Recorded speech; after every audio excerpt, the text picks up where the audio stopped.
নমস্কার বন্ধুরা, এক্সপ্লোরার সৈকত অফিসিয়াল চ্যানেলে সকলকে স্বাগতম। বন্ধুরা, দোল পূর্ণিমা বা দোল যাত্রা সনাতন হিন্দু ধর্মাবলম্বীদের কাছে একটি গুরুত্বপূর্ণ ধর্মীয় উৎসব। ভারতের বিভিন্ন স্থানে দোল উৎসব মহাসমারোহে পালিত হয়। দোল উৎসবের অপর নাম হল বসন্ত উৎসব, যা শান্তিনিকেতনের এর সুনাম বিশ্ববিখ্যাত। ফাল্গুন মাসের পূর্ণিমা তিথিতে প্রতি বছর দোলযাত্রা অনুষ্ঠিত হয়।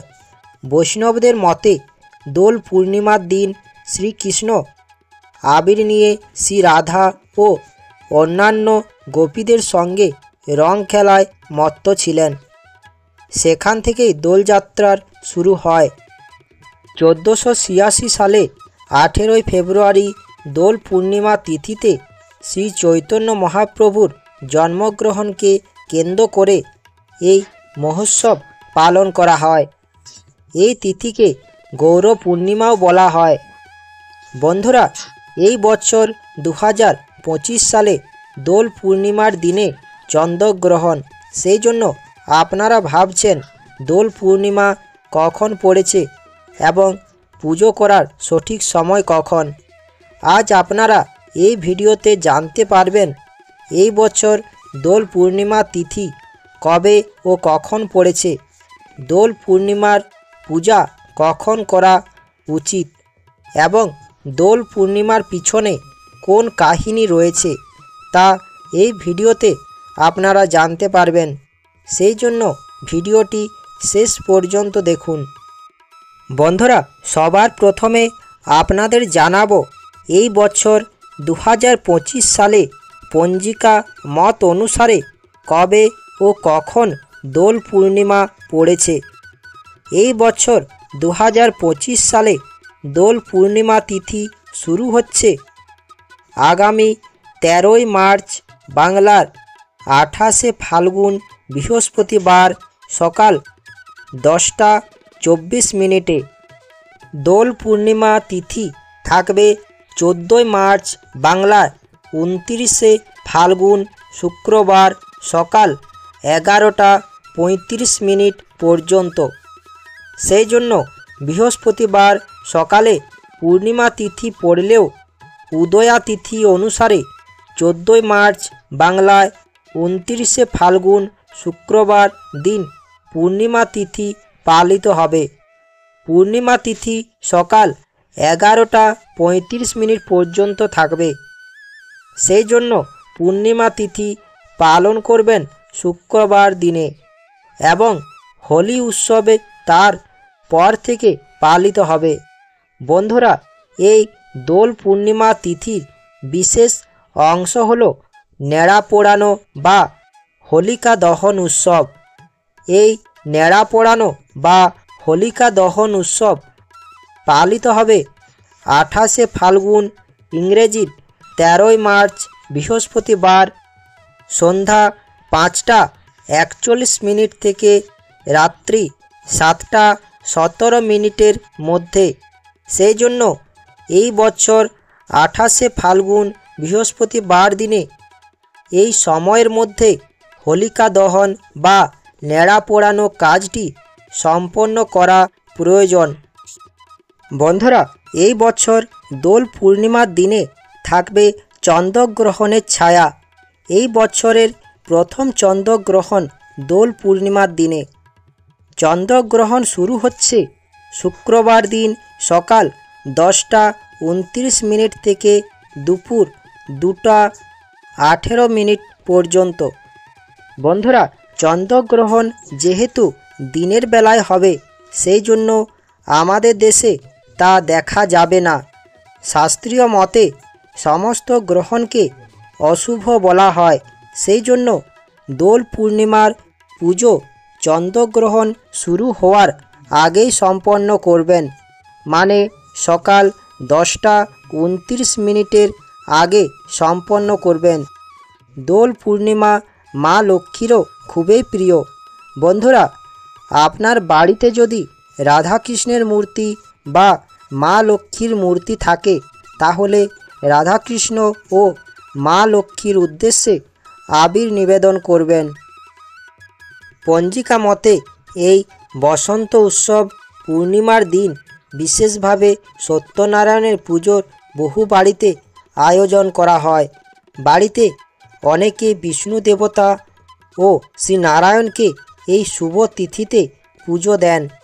বন্ধুরা, দোল পূর্ণিমাতে রং খেলতে যাওয়ার আগে অবশ্যই নিজের ইষ্ট দেবতাকে রং অর্পণ করুন।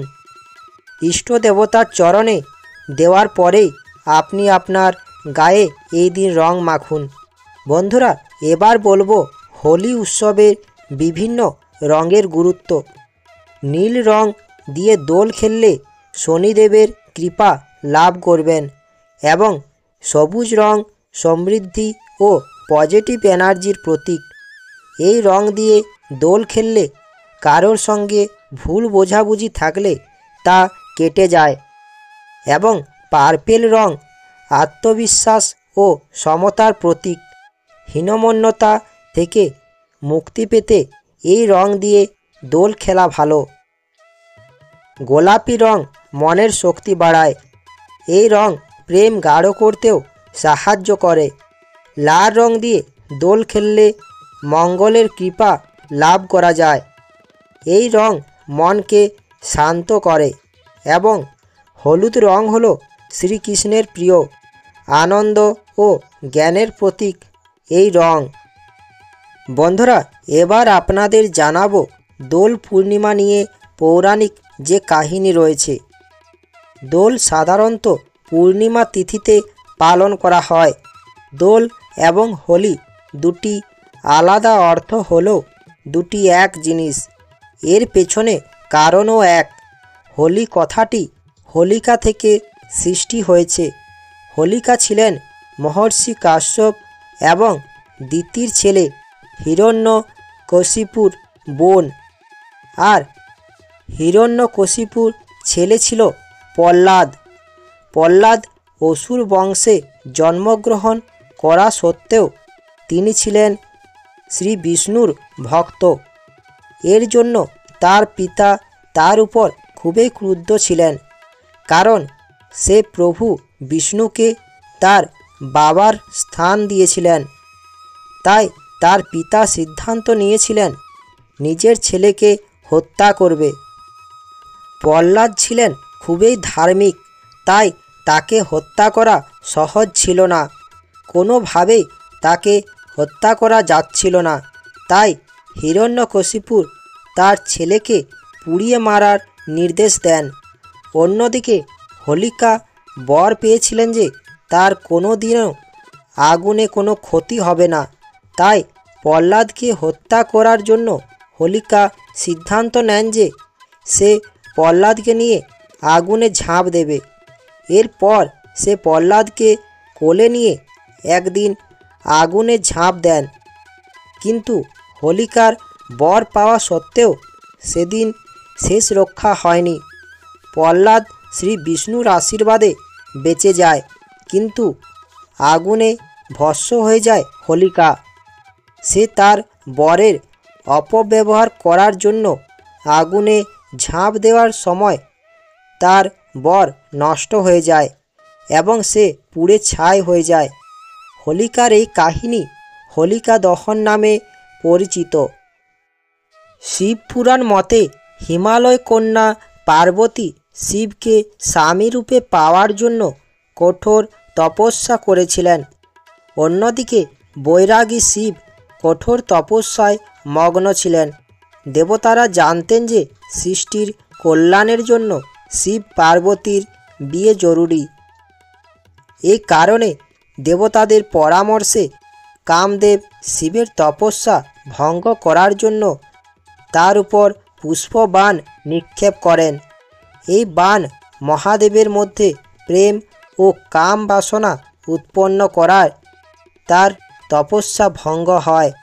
ক্রুদ্ধ শিবের তৃতীয় নেত্রের আগুনে ভস্ম হয়ে যান কামদেব।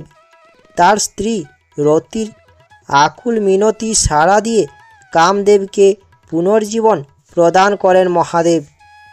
অন্যদিকে দেবতাদের নিবেদনে দেবী পার্বতীকে বিয়ে করতে সম্মত হন ভগবান শিব।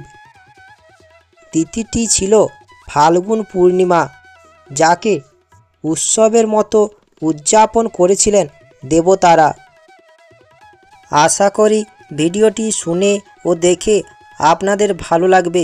ভিডিওটি দেখে ও শুনে ভালো লাগলে আমার চ্যানেলটা সাবস্ক্রাইব ও লাইক করার অনুরোধ রইল। ভিডিওটি সকলের কাছে পৌঁছেও দেওয়ার অনুরোধ রইল। ধন্যবাদ।